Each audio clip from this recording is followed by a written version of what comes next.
on a next level of shaggy. Not only it wasn't me, but I'm not who you think I am. Okay, so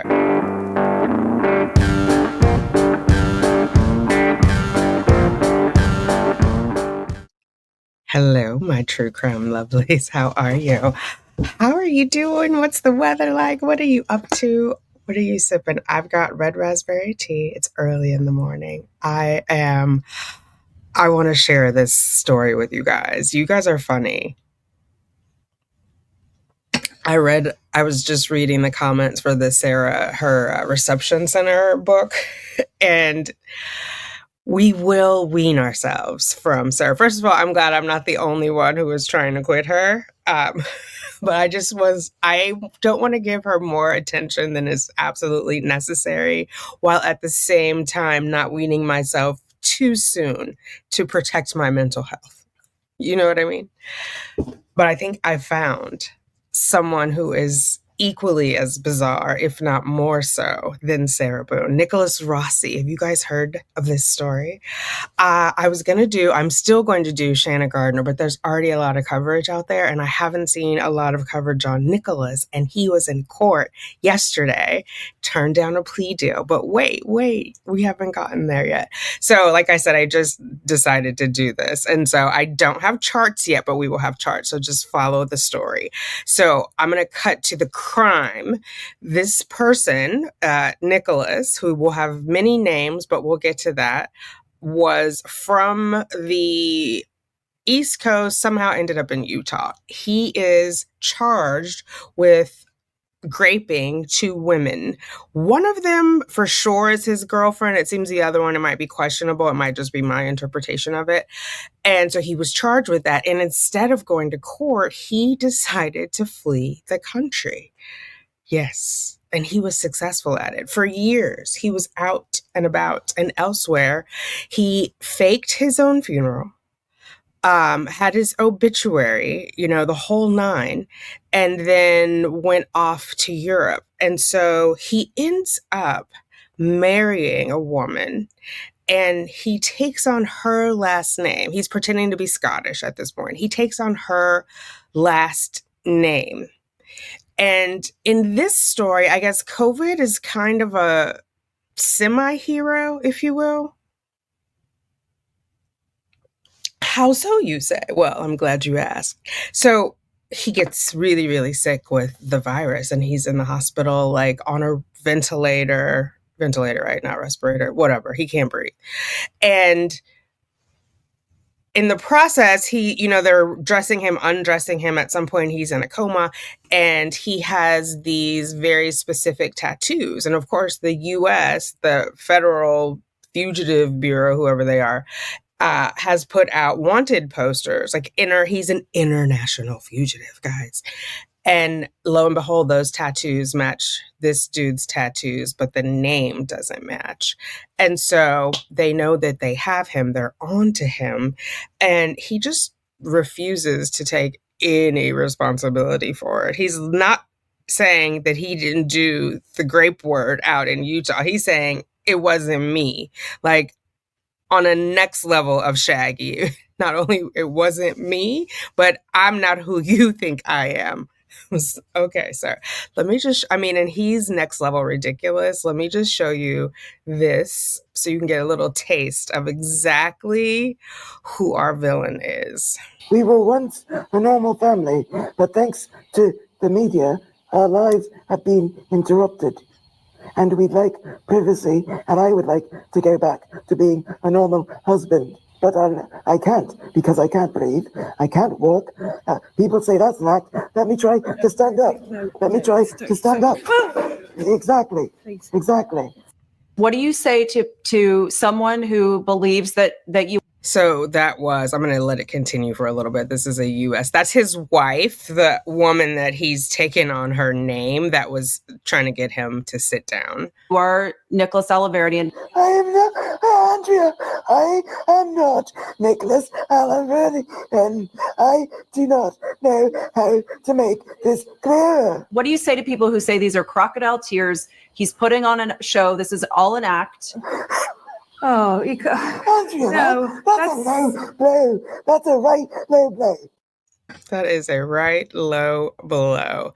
That is, I want to make sure I credit them. The Scottish Sun, deluded fugitive Nicholas Rossi gives bizarre US TV interview.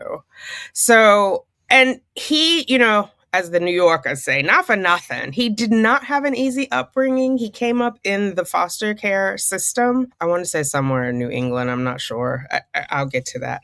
But somewhere over there, he was abused, and he became a member of the House of Representatives in his town and advocated for disadvantaged youth who ended up in the foster care system so that they didn't get thrown away and that they didn't get molested. And so he had done well at some point, and then it kind of started. He tried to get a man to adopt him at 18. We're going to get into all of it. But finally, he is brought back to the US, but he pretends he is not who we think he is. Okay, hold on one second. He finally admits it. I'll show you that one. We'll get into the nitty-gritty. Like I said, I'm going to do some charts and some details. You know me, but I'm going to give you some broad strokes so I don't get too far behind because he was just in court yesterday. Okay, I'm not sharing. This is Law and Crime. He still claimed to be an orphan named Arthur Knight Brown. Are you Mr. Rossi? Are you Mr. Rossi? You might have to take that off just to get caught. So He's saying no, ma'am. Is that a yes? I'm having a hard time. My name is Arthur Knight Brown. I think I'm going to have the jail restate what he said. Having a really hard time hearing him. What is it? My name is Arthur Knight Brown. He says his name is Arthur Knight Brown. Arthur Knight Brown. I can't hear. You want to have him state his name and date of birth? Yeah, we can't hear him at all. Can you ask him, can you please state your name and date of birth? Here, get a little closer. Lady, my name is Arthur Knight Brown. My date of birth is 22nd of the 11th, 1986. Okay, I think we're having a problem with understanding who this person is. This is not number 36. Your Honor, we've got him as name or birth date accurately, and so I don't think we're going to be successful on that today either. It's also known as. Objection, my lady.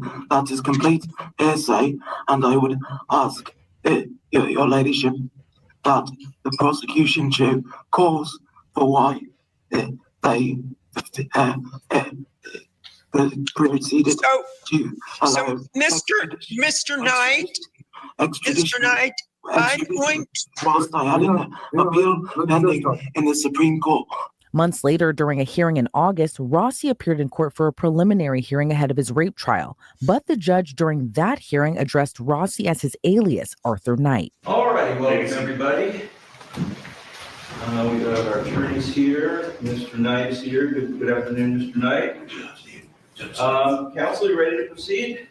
The state is ready, Your Honor. Okay. But during his latest hearing this week, Rossi made a shocking admission and confirmed he is in fact Nicholas Rossi and that he and the alias Arthur Knight Brown are the same person. The stunning reveal came after Rossi admitted to changing his name because of alleged threats made against his life. Before fleeing to Europe, Rossi initially lived in Utah and eventually moved to Rhode Island, making a name for himself as a vocal critic of the state's Department of Children, Youth, and Families. While on the stand in Utah this week, he dropped the accent and claimed the threats on his life were related to his work to reform the foster care system. Taking the steps necessary to ensure that I was kept safe and later on to keep my family safe. According to reports, the judge temporarily closed the courtroom so Rossi could identify the source of the threats. The defense argued for Rossi to be released on bail, but the judge denied the defense's request, citing the obvious: Rossi is a flight risk. The thrust of the state's argument is that there is clear and convincing evidence that Mr. Rossi is likely to flee the jurisdiction of the court if the individual is released on bail. Having carefully considered the evidence presented, the court finds that the state has shown clear and convincing evidence that that is true. The disputed facts surrounding Mr. Rossi's departure from the United States and his return under extradition demonstrate that his likelihood to flee the jurisdiction of the court if released on bail is very highly probable. The court reaches that conclusion based on the following facts. At a time when the Alaverde Foundation was under investigation for fraud, Nicholas Rossi departed the United States. He had a conversation with an FBI agent in which he indicated that he chose the country of his destination because Ireland would not extradite him. The FBI agent confirmed the departure of Mr. Rossi on an American Airlines flight in 2017. He left using a U.S. passport and disembarked in Dublin. The testimony is that on January 9th, Mr. Rossi was granted a sex offender reduction by the state of Rhode Island. The very next day, it was announced on the Alaverde Foundation website that Mr. Rossi had cancer. Later in February, an obituary was posted for Mr. Nicholas Rossi, again in February of 2020, indicating that Mr. Rossi had died and had been cremated and buried at sea with only his wife and children as witnesses.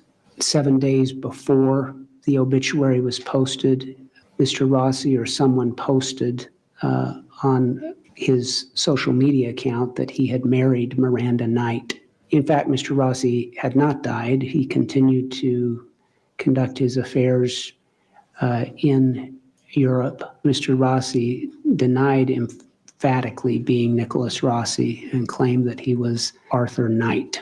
Ultimately, that extradition process resulted in him being returned to the state of Utah, returned to the United States, and then to the state of Utah, where it was confirmed, and this is in the preliminary hearing transcript, it was confirmed that the DNA swab from the defendant was for Nicholas Rossi, and that DNA match is confirmed.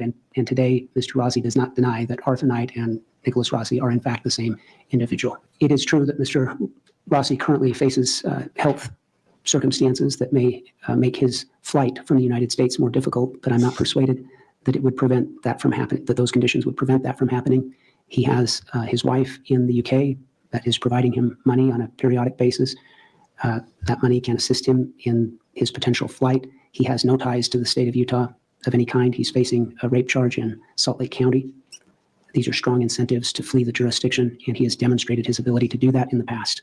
For all of these reasons, the court finds that the state has met its burden of proof. I will order that Mr. Rossi be held without bail. Now, with Rossi forced to remain behind bars until trial, it doesn't appear he'll have a chance of returning to Europe anytime soon. So no surprise there, right? He did a whole skip to Malou. And yes, you heard that right. That where are you guys? He faked his own death, which I pulled that up early accidentally, trying to get ready, and I didn't realize it was going to show. But check this out. So he's had a couple of names. Nicholas Alaverdian is what it says here, but he also goes by Nicholas Rossi. As you heard, he was going by Arthur Knight because, yeah, it's normal to take your wife's last name when you get married. I am going to, let's just take a look at it. I will read this. I'm going to move myself out of the way here. So July 11th, 1987 to February 29th of 2020. Nicholas Alaverdian's battle for life ended on February 29th, 2020. The children and families in the care of the Rhode Island Department of Children, Youth, and Families, for whom he inspired and led through turbulent government transgressions, have lost a warrior that fought on the front line for 2 decades. Mr. Alaverdian died 2 months after going public with his diagnosis of non-Hodgkin lymphoma. He was in his 32nd year. At the bedside were Mrs. Alaverdian, their 2 children, and extended family. His last words were, "Fear not and run toward the bliss of the sun." At the time of his passing, the room was filled with the sounds of the end credits for the 1997 film Contact by composer Alan Silvestri, a film and score which held special meaning for Mr. Oliverian. And Mr. Oliverian was a devout Roman Catholic. In keeping with Mr. Oliverian's wishes, his earthly remains were cremated, with his ashes scattered at sea. Statesmen, so don't come looking for the body, feds. Statesmen and stateswomen in the House of Representatives and Senate joined with mayors across. Okay, you guys get it. I'll link it below.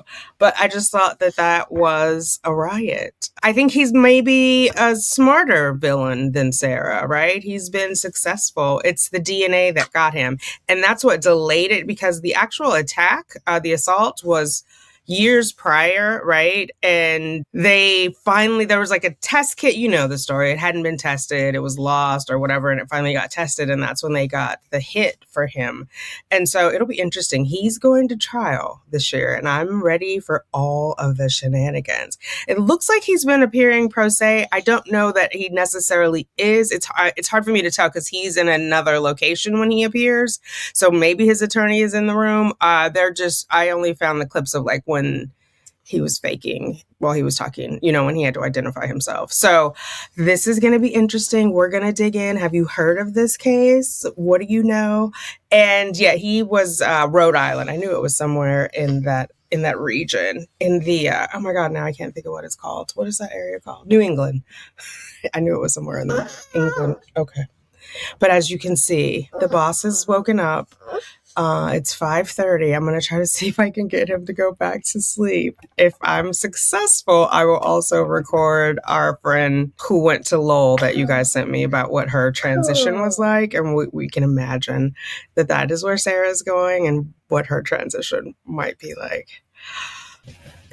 It's me from the future. I'm editing and I realized I didn't put in the reason why I was making the video. He did not take the plea deal. So the prosecutors did a press conference and they said they cannot release the terms of the plea deal, but that it had not been accepted. And then the judge confirmed that on the record. Settlement discussions are ended. We are trying the case, correct? That is correct, Your Honor. The state withdrew any plea offer and with the understanding that will not be offered again. Rossi, who was arrested in Scotland and extradited to Utah, has now admitted to lying to authorities and the court about his identity, claiming he faked his death and fled the country in 2017 due to threats against his life. Along with the rape charges, Rossi is also being investigated for fraud. Now, Rossi will make his next appearance in this Orem rape case in person on March 11th for arguments about the state's witnesses for trial. All right, you guys heard that. March 11th, mark your calendars. I'm 99% sure it's going to be covered, televised, recorded, whatever. I'll update you though. Just mark your calendars though, because if not, we'll be talking about it that night. But yeah, I just wanted to do. Okay, back to your regularly scheduled programming. Oh, all right. I appreciate you all. Thanks to all the members. I'm gonna figure out how to do like a pre-record with the member name, so when I record on StreamYard, I can play those. Because I definitely just am grateful for all of you, and I want to shout you out. So that is coming soon. It's on my list. Toodles!